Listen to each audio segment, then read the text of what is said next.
Над 200 граѓани лани побарале бесплатна правна помош за остварување на своите права пред институциите во канцеларијата на ЕХО во Штип.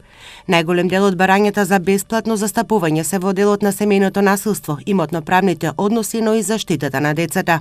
ЕХО во 2018 година обезбеди бесплатна претходна правна помош во 205 случаи, во мнозинството за заштита на жртви од семејно насилство, во заштита на права од работни односи, имотно-правни прашања, заштита на деца и еден голем дел на прашања од областа разно, кои што се однесуваат на прашања за кои што законот не дозволува, не овозможува бесплатна правна помош, меѓутоа се поврзани со основните екзистенцијални животни потреби на граѓаните.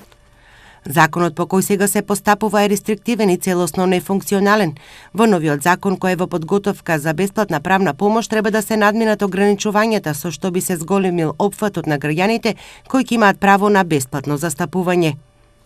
Имаме предлог закон на кој што дадовме коментари и забелешки со цел подобрување и во народниот период очекуваме да биде донесен сосема нов закон за бесплатна правна помош кој што ќе има не толку рестриктивни услови, со што ќе се зголеми опфатот на граѓани кои што ќе може да добијат бесплатна правна помош. Тоа значи бесплатно застапување од страна на адвокат, што ќе го плаќа државата, меѓутоа ќе значи и поголема одговорност на сите чинители во системот и на самите граѓани кои што ќе добијат бесплатна правна помош.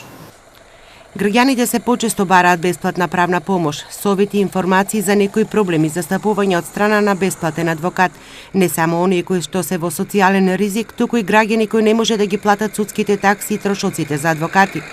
Новиот закон треба да содржи сосема нов концепт во интерес на граѓаните и останатите чинители, здруженијата, подрачните одделенија и Министерството за правда, со цел државниот буџет за бесплатна правна помош да биде финансиски одржлив.